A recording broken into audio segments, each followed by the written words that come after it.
Congratulations on Salamat your po. solo concert. I heard it was sold out na raw in just a matter of 2 days. Partida, bagyo pa. Oo nga po eh. Oo. Anong I, pakiramdam? I felt so happy kasi hindi ko po to in-expect sa tao. Tsaka po, really feel blessed po. Why are you excited for your concert on Saturday?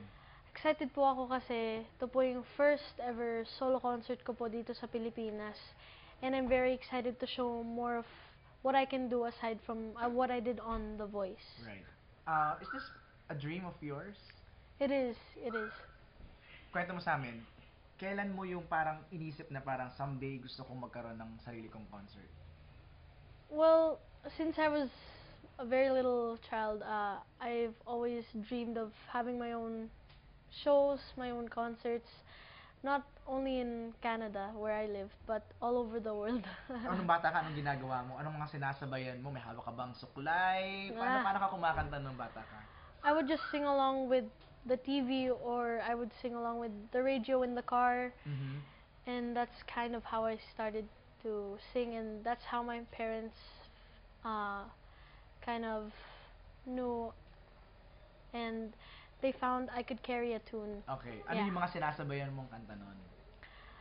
Well, noon po, bago pa po si Miss Sarah Geronimo pa po noon. So then we bought a copy of her first ever album, Mm. and then I just sang along with all the songs, and Lahat yun. opo. Oh. And but the first song I really memorized the first was Forever's Not Enough. Forever's Not Enough. Yes. Yun din ba ang paraan mo, Darren, para matuto ka ng Tagalog? Um, sa bahay po kasi talaga, my parents would always like me to speak Tagalog. After school, they would say, "Oh, wala ka na sa labas, mag-Tagalog na tayo kasi nasa bahay na po kami." Mm. So that's kind of how I got used to Tagalog. Ano naman yung Tagalog song na una mong natutunan? I think it's Sa Iyo by Coach Sarah din po. Yun ang sinasabayan mo. Yes.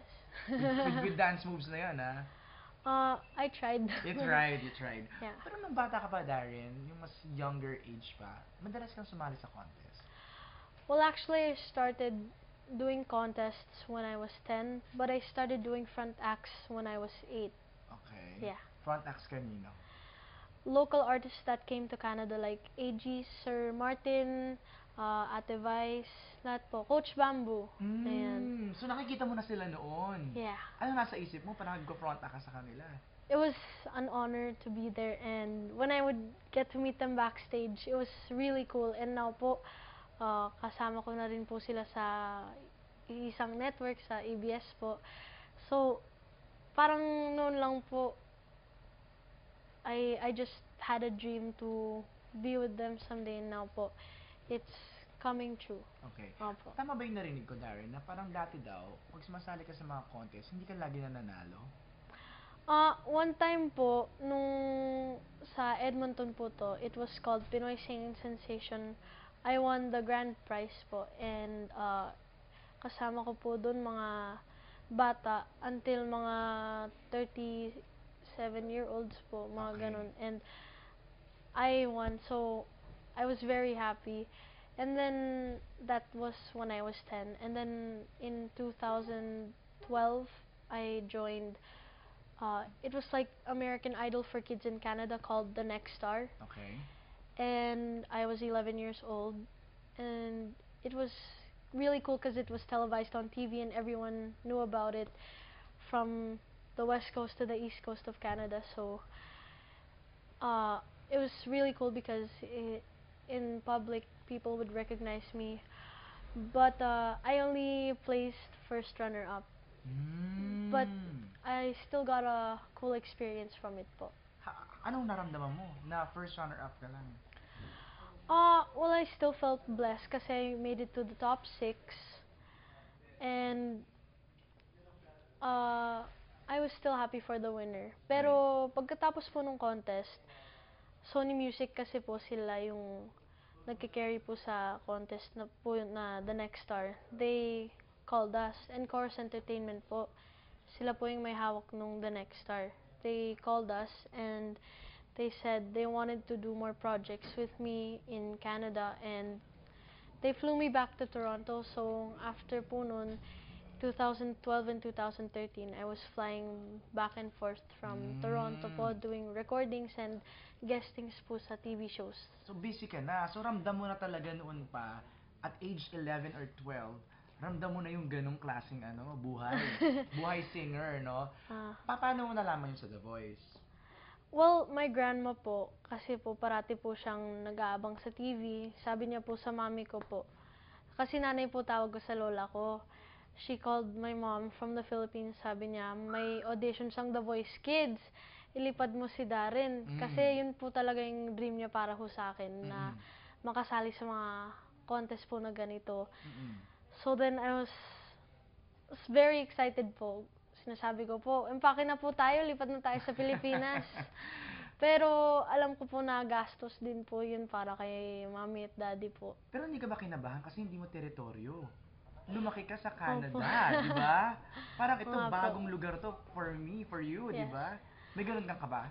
A bit po. Kasi I didn't really know how it was like in the Philippines. Yeah. Although I could watch these contests on TFC, I was still nervous. Right. Opo. So, nangyari ang The Voice, first runner-up ka ulit. Yes po. Ano naramdaman mo? Na parang, it seems like, parang medyo mailap yung parang title sa'yo. Opo. Well, kahit naman po, May hinaya, may parang, ganun.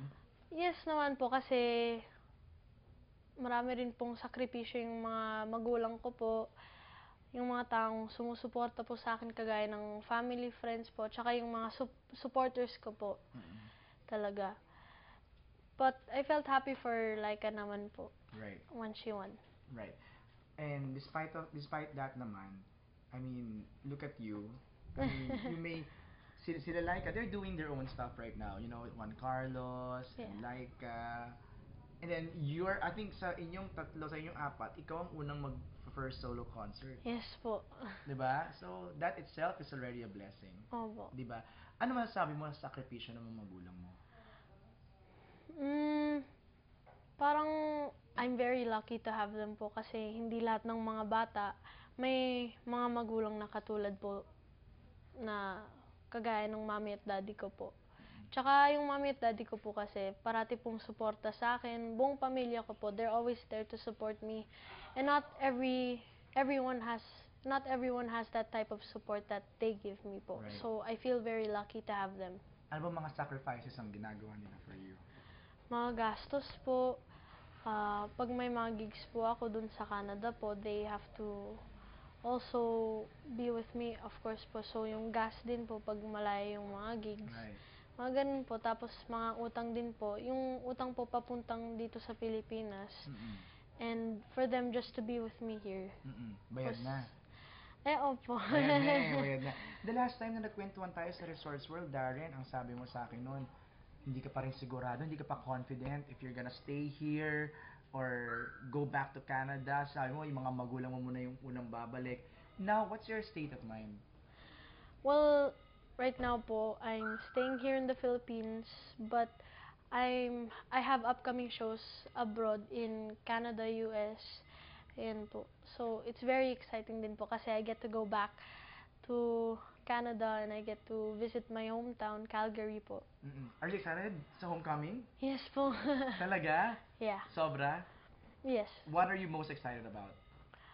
To be back to where I was used to growing up, and to see the support of the Filipinos there for me po.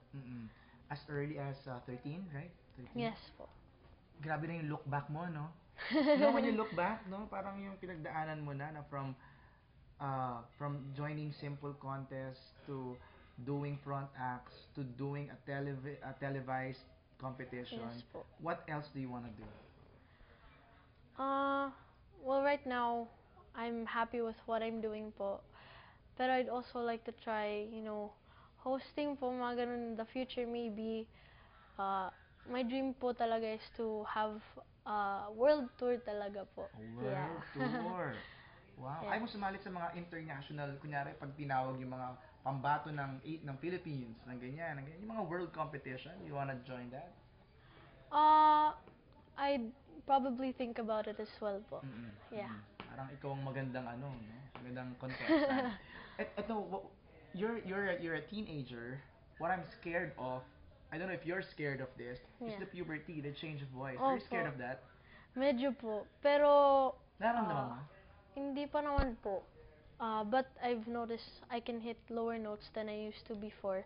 Pero I can still hit the high notes that I've been singing before. Pero tip po to ni Kuya Jed po sa akin is to always vocalize din po and keep reaching the high notes para hindi po masyado magbago yung boses. Right. Opo. But, Tsaka, hindi po mas frustrate pag kumakanta. yeah. Is that something that scares you? A bit po. Pero, having a low voice is also cool po kasi kagaya po sila Sir Martin, sila Sir Gary, Mm-mm. kahit they've gone through puberty naman po, Mm-mm. they're still here and they're legends talaga po. Right, right. Okay, so what can we expect in your concert on Friday? On Saturday Ay, po. sorry, Opo. sorry. Hindi kasing concert eh. Oo nga Si po Tony eh. magko-concert, ikaw Oo nga po. magko-concert. Ang dami. Ano ang i-expect namin ng mga lineup of songs? Uh, you can expect more dancing and something different from what you've seen from The Voice Kids. Okay. Yes. And yung mga songs na napakinggan niyo po sa akin dati, I'll give a new sound to it din po Okay. in the concert. Hands-on ka ba sa pagpili ng mga songs? Actually, Did you have a say? yes, I did have a say and it was very nice. Mm. Tsaka din yung mga producers po, tsaka directed by Sir Venny Saturno po. Okay. So, Do you have a it's special very guest? nice. Or it's just you? I have 3 special guests. Okay. Si Miss Marion Honor, si Ate Okay. Marion. Tsaka po, from Team Lea, si Jedy Laroco. Okay. At from Team Bamboo, si Natsumi naman po. Wow. So, puro mga kids, mga young at heart naman, no? Opo. Okay. Invite everyone, Darren, before I ask you to sing a song for us. Sige po. Hello po sa lahat ng mga Darren Espanto fans, Darrenatics. Even though sold out na po yung concert, salamat po sa lahat po ng bumili ng ticket at sumuporta po sa very first solo concert ko. And I'd like to thank you so much for all your hard work, for supporting me, and for always being there for me. Yan. Okay, so I want you to sing a song na best describes your feeling, what you're feeling right now. You know, kung ano yung sabi mo, you're very happy, you feel so blessed, you feel contentment with what you have. I'd say yung song po na nagde-describe po ay ngayon. Yung kinanta ko po nung grand final sa The Voice. Oo, kasi Opo. ano yun eh, talagang that gave you ano no? Yes po. A trademark talaga. Yes po. Are you giving a new sound to it on your concert? Yes po. So, abangan niyo rin po yan. Okay, okay. Tsaka po yung ngayon po, I really like the message and I think it relates to me po kasi it's like saying, this is my time and this is my Right. now. Ilang taon mo na natutunan yan? Yung ngayon? How old Ah, were you? Actually, Coach Sarah just gave it to me for the grand final, so I had to learn it. And alam niyo naman po yung finals, it's every week. Right. So, I felt nervous because I never really sang the song. Yeah. But it felt great when I actually got to perform it in the grand finals. Right, right. Okay, before you sing pala, do you have may showbiz crush ka na ba? Do you have a crush, mga ganyan-ganyan ka na ba Yeah. ngayon? Meron Opo. na ba? Sino? Noon po, nung bata po ako, kahit hanggang ngayon naman po si Ate Catherine Bernardo. Yeah. Have you met her? Yes po. Anong Opo. kamusta? She's very nice po. Pero, sinusuporta ko rin po naman yung Katniel. So, si Kuya Daniel na lang po sa kanya. So, crush lang naman kasi. Opo. Tsaka, yung mga taga Star Magic din po, sila Kylene Alcantara. Nakasang edad Mga mo. ganun, opo. Oo, sila. Pero parang best friends lang naman po kami. Okay, Yung that's mga good. sila po. Bata pa eh. Work Yeah. muna. Okay. Are Opo. studying? Yes po. Okay, home study. Yes po. Okay. Yeah. Anong year? I'm grade 8 now. Grade 8. Yes. Alright, so, can you sing for us a few lines? Sige po. Kahit na huwag may matataas na part. Mga Okay ba? mellow lang. Okay. Ituring mong kahapoy waring panaginip lang. Ang bukas pangitain niyang ganda'y sa isip lang. Kung bawat ngayon mo sa'yo ay laging sulit lang. Kay ganda ng buhay, bukas mo'y matibay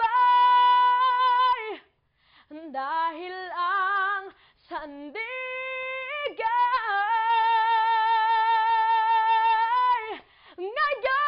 ngayon.